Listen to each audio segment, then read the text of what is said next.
Egg bread toast কিংবা egg sandwich.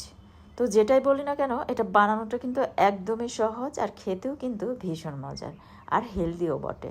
আসসালামু আলাইকুম এভরিওয়ান, সবাই কেমন আছেন? আশা করছি সবাই অনেক বেশি ভালো আছেন। তো আজকের আয়োজনে দারুণ মজার একটি রেসিপি শেয়ার করব, যেটা কিনা আপনারা 3 থেকে 5 মিনিটের মধ্যেই ঝটপট বানিয়ে নিতে পারবেন। আর রুটি পরোটা যখন একদমই বানিয়ে নিতে ইচ্ছা করে না, তখন কিন্তু আপনারা ঘরে যদি কয়েক পিস পাউরুটি থাকে, তাহলে কিন্তু ঝটপট এই রেসিপিটি ট্রাই করতে পারেন। একদমই বানানো সহজ আর হেলদিও বটে। আর বাচ্চাদের টিফিনেও চাইলে কিন্তু খুব সহজে বানিয়ে নিতে পারবেন, বাচ্চারাও কিন্তু ভীষণ পছন্দ করে। তো এরকম সহজ সহজ ও মজাদার রেসিপিগুলি পেতে প্লিজ ফলো করে সাথে থাকবেন। আর আমার ইউটিউব চ্যানেল এবং ফেসবুক পেজে কিন্তু এগ ব্রেড টোস্ট এবং এগ স্যান্ডউইচের বিভিন্ন ধরনের রেসিপি শেয়ার করা আছে, চাইলে সেগুলিও ট্রাই করতে পারেন। তো আজকের রেসিপি আশা করছি আপনাদের কাছে অনেক সহজ আর ভালো লাগবে। ভালো লাগলে চ্যানেলটি সাবস্ক্রাইব করে সাথে থাকবেন আর আপনাদের টাইম লাইনে শেয়ার করে রেখে দিতে পারেন, যখন মন চাইবে ঝটপট বানিয়ে নিতে পারবেন। তো ভিউয়ার্স, আমি একটি মিক্সিং বলে 3টি ডিম ভেঙে নিচ্ছি।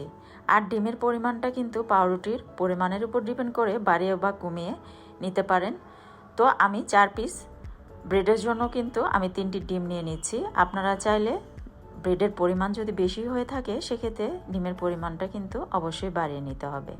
তো আমার 3টি ডিম দিয়ে কিন্তু সুন্দরভাবে হয়ে গিয়েছে।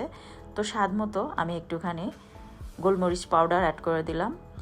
আর এটা কিন্তু হাফ চা চামচের মতো দিয়ে দিয়েছি। 1 চা চামচ চিনি দিয়েছি, 1 চা চামচ পাউডার মিল্ক দিয়ে দিলাম, হাফ চা চামচ চিলি ফ্লেক্স দিয়ে দিলাম। শুকনো মরিচ হালকা টেলে নিয়ে কিন্তু এর সাথে অ্যাড করে দেবেন, এটাই কিন্তু চিলি ফ্লেক্স। আর একটুখানি আমি দিয়ে দিলাম ধনিয়া পাতা কুচি দিয়ে এখন সব কিছু একসাথে সুন্দরভাবে মিক্স করে নিচ্ছি। আর পাউডার মিল্কের পরিবর্তে আপনারা কিন্তু এখানে লিকুইড মিল্ক মানে গরুর দুধটাকে একটু ঘন করে জাল করে ঠান্ডা করে এর সাথে অ্যাড করে নিতে পারেন, তাতেও কিন্তু এটা ভীষণ মজার হবে।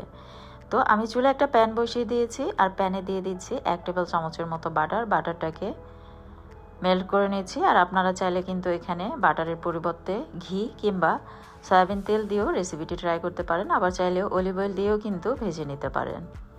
তো চুলার পাওয়ারটা একদম মিডিয়াম টু লো পাওয়ারে রেখে তারপরে আমি কিন্তু ডিমের মিশ্রণটাকে দিয়ে দিয়েছি, দিয়ে প্যানে চারপাশে সরিয়ে দিয়েছি, দিয়ে আমি ব্রেডটাকে কিন্তু এপাশ ওপাশ চুবিয়ে নিয়েছি। নেওয়ার পরে আমি এখন ফোল্ড করে নিচ্ছি। আর ডিমটাকে কিন্তু নরম অবস্থায় এভাবে ফোল্ড করে নিতে হবে, একটু শক্ত হয়ে গেলে কিন্তু আর ফোল্ড করা যাবে না। তো দেখতে পাচ্ছেন আমি ফোল্ড করে নিচ্ছি। তো চারপাশে এভাবে আমি এটাকে ফোল্ড করে নিয়েছি, দেখতে পাচ্ছেন। নিয়ে এই পাশটাও কিন্তু সুন্দরভাবে ভেজে নিতে হবে আর খেয়াল রাখতে হবে যাতে কোনো অবস্থাতেই পুড়ে না যায়। আর আমি যখন ভিডিও করছিলাম তখন কিন্তু মোবাইলে একদমই চার্জ ছিল না, মোবাইল বন্ধ হয়ে গিয়েছিল, তাই ভিডিওটি এখানে স্কিপ হয়ে গিয়েছে। তো এভাবে ফোল্ড করে নেওয়ার পর কিন্তু এ পাশটাও আমি সুন্দরভাবে ভেজে নিয়েছি। তারপর কিন্তু আমি এটাকে মাঝখান বরাবর ভাঁজ দিয়ে নিয়েছি। তো রেসিপি ভালো লাগলে চ্যানেলটি সাবস্ক্রাইব করে সাথে থাকবেন। পরবর্তী রেসিপি দেখার আমন্ত্রণ জানিয়ে আজকের মতো এখানে বিদায় নিচ্ছি। ধন্যবাদ সবাইকে।